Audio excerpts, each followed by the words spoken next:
해리 케인이 골을 기록했음에도 영국 언론들에 의해 최하 평점을 부여받았습니다. 전 세계 스포츠인들의 관심 속에 성대하게 치루어지고 있는 이번 유로 2024에서 잉글랜드는 가장 체면을 구기고 있는 팀들 중 하나인데요.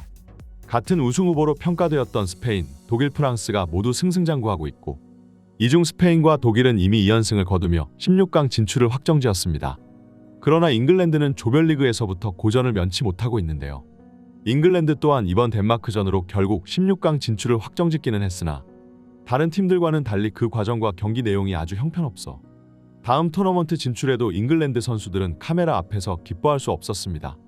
바로 직전 경기인 세르비아전에서도 1대0 진땀승을 거둔 잉글랜드였지만 이 경기 또한 벨링엄의 선제골을 제외하면 90분 내내 세르비아에게 반코트를 당하며 얻어맞았죠. 특히 이날 가장 많이 지적되었던 것은 케인을 비롯한 잉글랜드 공격진들의 경기력이었는데요. 전방에서 혼자서는 아무것도 만들지 못하고 특히나 연계의 취약점을 드러내면서 최전방 공격수 간의 호흡이 그야말로 모래알 조직력이라는 것이 밝혀져 가장 많이 손가락질을 받았습니다. 이번 유로 2024에서 마침내 기나긴 국가대항전 무관을 끊어내고 트로피를 들어올리기를 기대하고 있었던 잉글랜드의 전 레전드 출신 펀딧들은 한마디씩 거들며 케인에게 쓴소리를 쏟아냈습니다. 물론 잉글랜드에서 못한 건 케인 하나뿐만이 아니지만 케인은 팀의 주장이자 에이스 스트라이커인 만큼 모든 비난이 자신에게 집중되는 것도 어쩔 수 없는 부분이죠. 바로 전 경기에서 티에리 앙리는 해리 케인의 오프 더 볼 문제를 지적했습니다. 내려와야 할 때는 올라가 있고 또 침투해야 할 때는 아래로 내려와 있어. 잉글랜드 공격의 흐름이 끊어지고 박스 안에 선수가 있어야 할 타이밍에 있지 못해 제대로 된 공격 작업이 이루어지지 못했다고 비판했는데요. 앙리는 지금 케인이 내려와봤자 해줄 수 있는 것은 아무것도 없다. 그저 볼을 받고 백패스만 한 뒤 다시 올라갈 뿐이라면 차라리 페널티 박스 안에 박혀있는 게 낫다. 손흥민과 같이 위협적인 침투 능력을 가진 선수가 잉글랜드에 있었다면 곧바로 케인의 롱패스가 이어질 수도 있겠으나 아쉽게도 현재 잉글랜드에는 그런 자원이 없다. 케인은 아직도 토트넘에 있을 때처럼 플레이를 하고 있다. 지금 자신의 옆에 뛰고 있는 것은 소니가 아니다. 포든과 사카이다. 본인 스스로 플레이 방식을 돌아볼 필요가 있다고 말했습니다. 그리고 케인의 문제점은 이번 덴마크전에서도 그대로 드러났는데요. 이날 잉글랜드에서 유일하게 골을 기록한 것은 케인이었지만 그럼에도 불구하고 자신의 형편없는 경기력을 감추지 못했습니다. 17분 워커가 엄청난 스피드로 측면으로 빠져들어가 크로스를 올렸고 케인이 이 골을 가볍게 밀어넣었지만 사실 이 골은 다른 팀 동료들이 전부 다 만들어준 것이었죠. 심지어 케인은 자신의 실수로 인해 덴마크에게 동점골을 내주기까지 했습니다. 33분 또 다시 이상하리만치 아래로 깊게 내려온 케인은 공을 받아 반대편을 노리는 듯한 롱패스를 시도했습니다. 그러나 이 패스는 발에 빗맞고 말았고 그대로 덴마크 선수에게로 향해 위험 지역에서 대형 실수를 저지르고 말았는데요. 덴마크는 중거리 슈팅으로 이 기회를 골로 연결시켰고 케인이 다시 한번 경기를 그르치고야 말았습니다.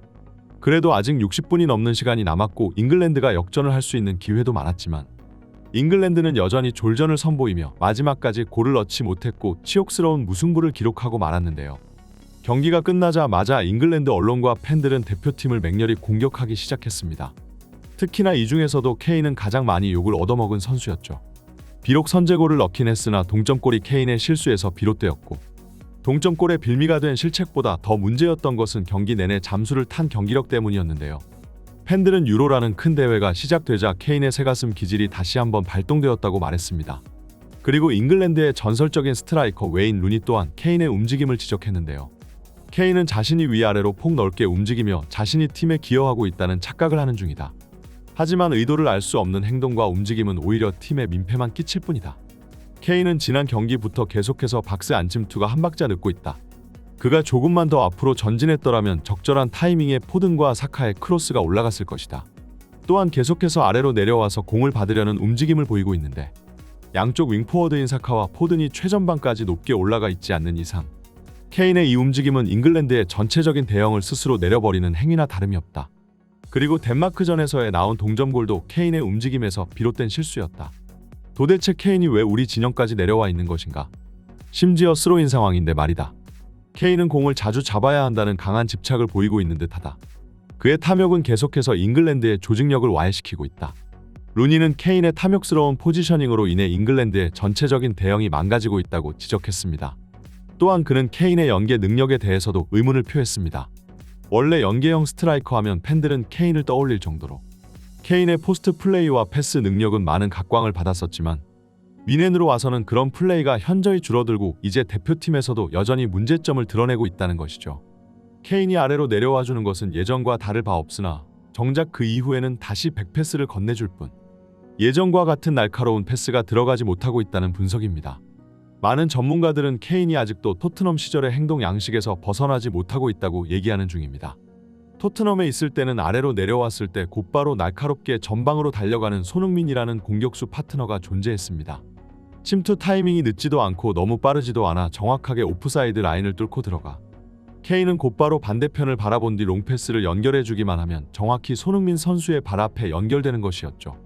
하지만 현재 잉글랜드에서 뛰는 포든과 사카는 그런 유형의 윙포워드들이 아닙니다. 그들은 오프더볼보다 온더볼 상황에서 더 강점이 있는 선수들이며 침투보다는 자신이 직접 공을 잡고 드리블로써 경기를 풀어내기를 선호하죠. 그리고 공을 많이 잡는 것을 즐기는 건 케인 또한 마찬가지라 결국 이들 3인방의 플레이 스타일은 전혀 맞물리지 않아 불협화음을 일으키고 있는 것이죠. 잉글랜드 팬들은 케인을 비판함과 동시에 아직도 그가 경기장에서 손흥민의 환상을 보고 있다고 말하는데요. 내려오자마자 원터치 패스로 왼쪽 측면을 향해 길게 롱패스를 때려 넣었으나 정작 그 빈 공간에는 아무도 없어 오히려 공격 기회만 상대팀에게 넘겨주고 있는 상황입니다. 전문가들은 케인도 문제지만 잉글랜드의 감독 사우스게이트의 선수 명단에도 큰 결함이 있다고 지적합니다. 여기서 손흥민과 같이 재빠른 데다 결정력까지 좋은 윙포워드가 존재했다면 금상첨화겠지만 제 아무리 잉글랜드 대표팀이라 해도 모든 선수를 가질 수는 없는 법이고 적어도 플레이 스타일이 서로 겹치지 않는 선수들을 기용해 다양한 공격 루트를 시도해야 했는데요. 그러나 이번 잉글랜드의 명단에서 스털링과 그릴리쉬는 빠져버렸고 보웬과 사카, 포덴 같은 왼발 드리블러만 한가득이라 이들의 공격 패턴이 전부 상대에게 읽히기 시작했습니다. 스털링 같은 선수는 최악의 골 결정력으로 유명하지만 그래도 오른발잡이인데다가 오프더볼만큼은 일가견이 있기 때문에 케인과 굉장히 궁합이 좋았던 선수였는데요. 그러나 이번 시즌 리그에서 약간 부진하자 사우스게이트는 이번 유로 명단에서 스털링을 제외시켜버렸습니다. 그동안 국가 대항전 무대에서 스털링이 가장 애국자다운 모습을 보여준 윙포워드였다는 것을 생각해보면 의아한 결정이었죠. 결국 케인의 부진과 동시에 사우스게이트 감독조차 이를 해결해줄 능력이 없으니 잉글랜드는 문제점만 노출하며 현재 위기에 빠져있는 상태인 건데요. 굉장히 편한 조별리그 상대를 배정받았고 그 결과 1승 1무로 16강에 진출하게는 되었으나 잉글랜드의 경기력을 지켜본 팬들은 그들이 잘해봐야 최대 8강에서 그칠 것이라고 예상하는 중입니다. 결국 이번 대회에서도 케인의 무관 기록은 다시 한번 이어질 것만 같은데요. 팬들은 해리 케인이 손흥민이 없으면 반쪽짜리 선수에 불과하다고 비판하는 중이죠. 실제로 이번 덴마크전 동점골도 케인의 실수에서 비롯되었고 큰 경기가 다가올 때마다 새가슴 기질이 발동되어 다시 한번 중요한 경기를 그르치고 있으니 케인이 부진할 때마다 항상 손흥민의 이름이 튀어나오는 건 잉글랜드 현지에서조차 마찬가지인 것 같네요. 이번 영상은 여기까지입니다. 구독과 좋아요는 사랑입니다. 감사합니다.